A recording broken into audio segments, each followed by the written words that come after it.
Hello दोस्तों, कैसे हैं आप सब। स्वागत है आपका हमारे चैनल एग्जाम प्रेप किट में। तो आज का जो वीडियो है उसमें हम क्या सीखने जा रहे हैं। Detailed explanation of SSC CGL English syllabus and exam pattern.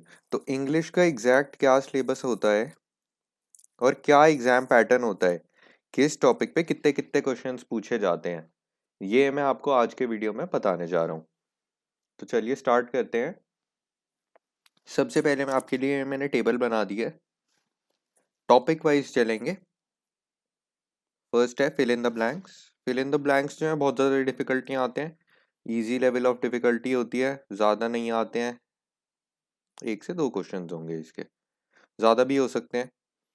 ठीक है, अराउंड 1 to 2 या 3 to 4, इससे ज़्यादा नहीं होंगे। ठीक है, वर्ड करेक्शन जो है ये एक इम्पॉर्टेंट टॉपिक है। ठीक है, ये हर बार आता ही आता है और बहुत ज़्यादा इजी नहीं आता है। ठीक लेवल ऑफ डिफिकल्टी होती है इसकी। इडियम्स एंड फ्रेजेस हर बार पूछे जाते हैं और हर बार इजी नहीं होते हैं, मॉडरेट से हार्ड डिफिकल्टी के भी होते हैं। उनको डिफिकल्ट ऐसे बनाया जाता है कि जो ऑप्शंस होते हैं ना, ऑप्शंस आपको इतने ट्रिकी दे दिए जाएंगे कि सी और डी जैसे दो ऑप्शंस आपने शॉर्टलिस्ट कर लिए कि इन दोनों में से ही कोई है, तो आप करेक्ट वाला जो है डिसाइड नहीं कर पाओगे तब तक जब तक आपने अच्छे से डिटेल स्टडी नहीं कर रखा है उनको। Sentence improvement. ये सेंटेंस इम्प्रूवमेंट चीज़ क्या होती है। सेंटेंस इम्प्रूवमेंट ये होता है कि आपको एक सेंटेंस दे दिया जाएगा और उसका एक पार्ट जो है वो अंडरलाइन कर दिया जाएगा जो ग्रामेटिकली जो है इनकरेक्ट होगा और आपको उसे करेक्ट वर्ड से सब्स्टिट्यूट करना होगा। मोस्टली ये मॉडरेट लेवल ऑफ डिफिकल्टी होता है, इजी नहीं कहूँगा। 2 to 3 क्वेश्चंस जो हैं वो इस पे पूछे जाते हैं। सेंटेंस रीअरेंजमेंट, जम्बल्ड सेंटेंसेस होते हैं। तो ये वाला जो है ये डिफिकल्टी लेवल इसका होता है easy. Okay, difficulty level easy होता है बट टाइम कंज्यूमिंग होता है ये। ठीक है, तो अरेंजमेंट जो है वो ज़्यादातर लोग जो हैं ठीक बना भी लेते हैं बट टाइम कंज्यूमिंग इतना होता है कि बाकी के जो इंग्लिश का सेक्शन होता है ना, उसका टाइम जो है ये सेक्शन खा जाता है। तो इस चीज़ का बहुत ध्यान रखना है कि इसमें आपको स्पीड बिल्डिंग भी करनी है और एक्यूरेसी बिल्डिंग भी करनी है। ओके, 2 to 3 क्वेश्चन इस पे पूछे जाते हैं और डेफिनेटली पूछे जाते हैं, ये वाला टॉपिक ज़रूर आता है। Next, coming on to error detection. ठीक है, एरर डिटेक्शन होता है एक पार्ट ऑफ द, आपको ना सेंटेंस के 4 पार्ट्स या 5 पार्ट्स करके दे दिए जाएंगे। ठीक है, उसमें 4 पार्ट्स जो हैं ऑप्शंस में लिखे होंगे और आपको आइडेंटिफाई करना है part A, part B, part C, part D, कौन सा पार्ट था जिसमें गलती थी या किसी भी पार्ट में कोई भी गलती नहीं थी। ठीक है, इसमें 2 to 3 क्वेश्चंस इसके भी पूछे जाते हैं। बाय द वे, किसी को अगर ना पता हो, इंग्लिश के सेक्शन में टियर 1 एसएससी सीजीएल एग्जाम 2020 मई में होने वाला है जो, उसमें 25 क्वेश्चंस होने वाले हैं इंग्लिश में।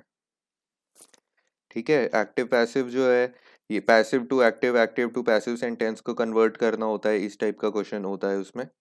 वन वर्ड सब्स्टिट्यूशन जो है ये बहुत ज़्यादा पूछा जाता है और ये अगर आप अच्छे से पढ़ के चले जाएंगे ना तो टाइम आपका बहुत ज़्यादा बचेगा, क्योंकि इसका आपको स्ट्रेट अप आंसर देना होता है, either you know the answer और you don't know the answer. ठीक है, इसके भी 2 to 3 क्वेश्चंस जो हैं हर बार पूछे गए हैं एवरी टाइम। ठीक है, सिनोनिम्स एंटोनिम्स ये आपको ऑब्वियसली पता ही होगा क्या होता है। सिनोनिम्स होता है सेम मीनिंग वाले जो वर्ड्स होते हैं, एंटोनिम्स मीनिंग ऑपोजिट मीनिंग वाले वर्ड्स जो होते हैं। ये इन पे भी 2 to 3 क्वेश्चन, थ्री थ्री तो नहीं कहूँगा, 2 to 3 तो दोनों के ऊपर पूछे जाते हैं इन ऑल। ठीक है, सेंटेंस इम्प्रूवमेंट ऑलरेडी मैंने बता दिया है आपको। क्लोज टेस्ट क्या होता है। Cloze test means 4 to 5 question आते हैं, बहुत ज़्यादा इंपॉर्टेंट है। तो इसमें ऐसा होता है कि आपको ना एक पैसेज दिया होता है और पैसेज में जैसे फिल इन द ब्लैंक्स होते हैं ना, उसी तरह के पैसेज में ब्लैंक्स दे रखे होते हैं काफ़ी जगहों पे, और ब्लैंक्स के जस्ट साइड में ना आपको ऑप्शन दे रखा होता है कि इस वाले स्पेसिफिक ब्लैंक में इन तीनों या चारों वर्ड में से कौन सा वर्ड आया जाएगा। ठीक है, तो ये होता है क्लोज टेस्ट और इसके एक ही पैसेज जो होता है उसी में ही 4-5 ब्लैंक्स होते हैं। तो ये आपका क्लोज टेस्ट हो गया। आगे चलते हैं, मैंने थोड़ा डिटेल में सारे टॉपिक्स को एक्सप्लेन कर रखा है कि अगर किसी को नहीं समझ आता है टेबल के थ्रू तो और डिटेल में थोड़ा देख सकता है। साथ ही मैंने प्रीवियस ईयर के थोड़े क्वेश्चंस डाल रखे हैं उनको पढ़ लेंगे तो और बेटर आइडिया लग जाएगा कि एग्जैक्टली हर टॉपिक में किस टाइप के किस लेवल ऑफ डिफिकल्टी के क्वेश्चंस होते हैं। सिनोनिम्स एंटोनिम्स का जैसे जैसे बैफल एक वर्ड होता है, सिनोनिम्स का पहले मीनिंग बता देता हूँ। जो सिमिलर मीनिंग वाले वर्ड्स होते हैं उनको सिनोनिम्स कहते हैं। तो एग्जाम्पल ले लेते हैं, बैफल, बैफल का मतलब होता है कंफ्यूज, ठीक है। Beautiful, beautiful can be substituted with attractive, pretty और लवली। हिपोक्रेसी, हिपोक्रेसी की आजकल जैसे बोलते हैं ना पॉलिटिशियंस की, हिपोक्रेसी की कोई सीमा नहीं, मतलब कि फॉल्सनेस, ड्यूप्लिसिटी, ठीक है। ये सिनोनिम्स के वो हैं। तो क्वेश्चन इस तरह से पुट किया जाता है कि इस वर्ड का फॉलोइंग क्वेश्चंस में से कौन सा वर्ड जो है वो सिनोनिम है, या कौन सा एक वर्ड है जो सिनोनिम नहीं है। अगर ये पूछा जाता है कि कौन सा एक वर्ड है जो इस वर्ड का सिनोनिम नहीं है, तो वहां पर क्वेश्चन जो है वो और टाइम टेकिंग हो जाएगा बच्चों को। एक तरह से वो एंटोनिम का क्वेश्चन हो जाएगा, ठीक है। अगर आपको सिनोनिम जो है वो उसका ऑपोजिट ढूंढना है तो ठीक है। वहां पे कई बच्चे क्वेश्चन पढ़ने में भी गलती कर देते हैं, तो वो गलती हम नहीं करेंगे, क्वेश्चन ध्यान से पढ़ेंगे और फटाफट से आंसर देंगे। एंटोनिम्स मतलब ऑपोजिट मीनिंग वाले वर्ड। एब्सेंट का ऑपोजिट प्रेजेंट, बैकवर्ड का फॉरवर्ड, काम का विंडी, ठीक है, और डेंजरस का सेफ। इस टाइप के इतने ज़्यादा आसान नहीं होते हैं, मैंने बस एक्सप्लेन करने के लिए दे दिया है, ठीक है। एंटोनिम के भी सिमिलर तरीके से आते हैं, जैसे मैंने सिनोनिम का बताया उसी तरह से एंटोनिम जो है उसका ऐसे भी पूछा जाता है कि which of the following words is not an antonym, ठीक है। तो एक तरह से वो सिनोनिम जो है आपको वो बताना होगा उसमें। वन वर्ड सब्सटीट्यूशन, तो वन वर्ड सब्सटीट्यूशन मैंने आपको बताया इंपॉर्टेंट टॉपिक है। टाइम डिवोट करेंगे तो आपका टाइम जो है ये एग्जाम में बचाएगा, ठीक है। अच्छे से सारे जो है मैं हम आपको जो इस चैनल पर भी पढ़ाने जा रहे हैं उन सबको बहुत अच्छे से याद कर लेना है, मेमोराइज कर लेना है, क्या उनका ओरिजिन होता है, कैसे वो वर्ड डेवलप किया जाता है। ये सारी चीज़ें समझ लेंगे ना, तो मोस्ट ऑफ द क्वेश्चंस आप इस कैटेगरी के बहुत आसानी से आंसर कर लेंगे। 2 to 3 इसके क्वेश्चंस जो हैं वो पूछे जाते हैं। 3 is a very good number, तीनों के तीनों अगर सही हैं तो बहुत अच्छी डायरेक्शन में जा रही हो, ठीक है। तो मैंने कुछ एग्जाम्पल्स डाल रखे हैं, इन पे नज़र डालते हैं। One who is not sure about existence of God, ठीक है, तो उस ऐसे पर्सन को बोलते हैं एग्नोस्टिक, ठीक है, एन एग्नोस्टिक पर्सन, ठीक है। One who does a thing for pleasure and not as a profession, ठीक है, इसको बोलते हैं एमेच्योर। ये इसकी प्रोनाउंसिएशन होती है amateur. Someone who leaves one country to settle in another, immigrant, okay. One who runs away from justice, fugitive, मतलब क्रिमिनल्स को कहा जाता है fugitive. Grammar skills, grammar skills जो हैं वो टेस्ट करने के काफ़ी सारे तरीके होते हैं, कोई शॉर्ट शॉर्ट नहीं है कि सिर्फ यही चीज़ पूछी जाएगी, ठीक है। तो एग्जाम्पल ले लेते हैं। In the sentence identify the segment which contains the grammatical error, we had to decline several orders in case that the production was held up due to labour strike, ठीक है। तो इसमें आपको बताना है कि सेंटेंस का कौन से पार्ट में ग्रामेटिकल एरर है, ठीक है। तो इसका आंसर जो है आप मेरे को कमेंट सेक्शन में दे दीजिए। 1 सेकंड के लिए यहाँ पर वीडियो को पॉज कर लेना, सोच लो, उसके बाद मैं करेक्ट आंसर पे टिक लगा दूंगा। Okay, correct answer is this. आगे चलते हैं। स्पेलिंग एरर, स्पेलिंग एरर को करने का जो मैंने काफ़ी सारे पास्ट ईयर पेपर्स जो है उनका एनालिसिस किया है, और उनमें हर एक उसमें एग्ज़ाम में ये वाले जो क्वेश्चन है बिल्कुल पूछे जाते हैं। इनको करने की एक स्ट्रैटेजी भी होती है, वो स्ट्रैटेजी जो है वो मैं आपको स्पेलिंग एरर का जो सेपरेट वीडियो आने वाला है उसमें बताऊंगा कि इनको करने का सबसे बेस्ट तरीका क्या है कि आपकी बिल्कुल सही स्पेलिंग निकल के सामने आ जाए, ठीक है। तो वो एक ये वाला एग्जांपल पास्ट ईयर का ही है, ले लेते हैं। Select the wrongly spelled word, calendar, career, callus और कैरेज। तो हमें बताना है 3 वर्ड तो करेक्ट है, एक वर्ड इनकरेक्ट है, कौन सा इनकरेक्ट है वो बताना है। ये इनकरेक्ट है, करेक्ट स्पेलिंग क्या है कमेंट सेक्शन में लिख के बताओ फटाफट से, कमेंट्स में चेक करता हूँ तो बताना ज़रूर।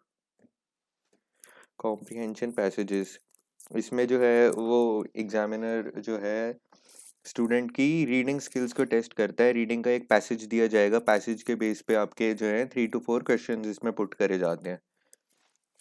रीडिंग स्पीड जो है और क्या आप उस पैसेज को रीड करके कॉम्प्रिहेंड कर पाते हैं, कितना डिटेल में उसको समझ पाते हैं, ये सारी चीज़ें उन 3 to 4 क्वेश्चंस के थ्रू टेस्ट होती है। स्पीड जो है वो इस टाइप ऑफ क्वेश्चंस में बहुत मेजर रोल प्ले करती है। तो स्पीड की बिल्डिंग इसमें कैसे करनी है उसकी आपको मैं ट्रिक देने वाला हूँ। उसकी ट्रिक यही है कि ज़्यादा से ज़्यादा बुक्स पढ़ें, ज़्यादा से ज़्यादा ज़्यादा अपनी रीडिंग स्किल जो है उसको ये इम्प्रूव करें, रीडिंग हैबिट बनाएं और मैक्सिमम से मैक्सिमम जो है रीडिंग कॉम्प्रिहेंशंस के क्वेश्चंस को सॉल्व करें। Fill in the blanks. Okay, fill in the blanks जो है वो क्लोज टेस्ट की तरह ही होता है, बहुत सिमिलर होता है क्लोज टेस्ट की तरह। अब क्लोज टेस्ट ऐसे देने लग गए हैं कि जैसे यहाँ पर ओवर है, यहाँ पर आप देख सकते हैं ना कि ये नंबर 1 है, जैसे तो नंबर 1 के ही साथ में इस जगह पर ना ऑप्शन दे देंगे कि यहाँ पर कौन कौन से वर्ड्स आ सकते हैं ब्रैकेट लगा के, तो ब्रैकेट में से ही आपको चूज करना होगा। ठीक है, तो ये मैंने ना लास्ट ईयर के पेपर में से दे रखा है। इसमें से एक ही क्वेश्चन है वैसे तो जो मैंने दे रखा है, ये आप ट्राई करके देख सकते हैं चाहे तो, बट समझ आ गया होगा फिल इन द ब्लैंक्स क्या होता है। जम्बल्ड सेंटेंसेस का मैं आपको ऑलरेडी बता चुका हूँ किस टाइप के होते हैं। ठीक है, ये एक लास्ट ईयर में आया हुआ जम्बल्ड सेंटेंस है। तो बिल्कुल इस मोमेंट पे वीडियो को पॉज कर दो, पॉज के बाद इसको ट्राई करने की कोशिश करो और जैसे ही आप वापस आ जाओगे मैं करेक्ट आंसर पे टिक लगा दूंगा। कमेंट सेक्शन में ज़रूर आप टाइप करेंगे कि कौन सा आंसर करेक्ट है। ओके, 3 2 1 बैक और आंसर मैंने करेक्ट पे टिक लगा दिया। Idioms and phrases, very important topic. जिन जिन लोगों की इंग्लिश अच्छी होती है वो सारे इडियम्स जो हैं उनको क्रैक ज़रूर कर लेते हैं एग्ज़ाम में। 100 वीडियोस की हमने आपके लिए ऑलरेडी एक सीरीज़ लॉन्च कर दी है। ठीक है, वो आपको वीडियो के साइड में अभी दिख जाएगी। उन 100 इडियम्स जो हैं उनको ज़रूर पढ़ें, उनकी पीपीटी जो है वो भी वीडियोस की डिस्क्रिप्शन में जो है हमने अटैच कर दी है, उनको ज़रूर पढ़िएगा। को बहुत ज़्यादा क्लैरिटी होगी डिटेल में, एग्जांपल्स के थ्रू, ओरिजिन के थ्रू, स्टोरीज़ के थ्रू, पिक्चर्स के थ्रू बहुत डिटेल्स में समझाया गया है। तो इडियम्स एंड फ्रेजेस को चैनल पर जाके ज़रूर देखना। उन्हीं में से मैंने कुछ इंपॉर्टेंट इडियम्स यहाँ भी डाल दिए हैं आपके रेफरेंस के लिए, जो कि अलग अलग एग्जाम्स जो हैं उनमें आ चुके हैं already. A thorn in the flash क्या मतलब होता है? अ कांस्टेंट और परसिस्टेंट कॉज ऑफ अनोयंस। ठीक है, वेरी इजी, पढ़ते ही समझ आ गया था। Harp on the same string, to dwell tediously and repeatedly upon a single subject or topic। थोड़ा नेगेटिव कॉनोटेशन है इसका कि Shaurya keeps harping on the same string about his job, मतलब वो अपनी जॉब के बारे में कॉन्टिन्यूसली जो है बैड माउथ करता रहता है अपनी जॉब को, वो इरिटेटेड है अपनी जॉब से और सब लोगों को उसी बारे में बताता रहता है। That's all is got to talk about. Okay, bury the hatchet, to make peace with someone, किसी के साथ लड़ाई हो जाती है उसको सॉल्व कर लेते हैं, दैट्स कॉल्ड बरिंग द हैचेट।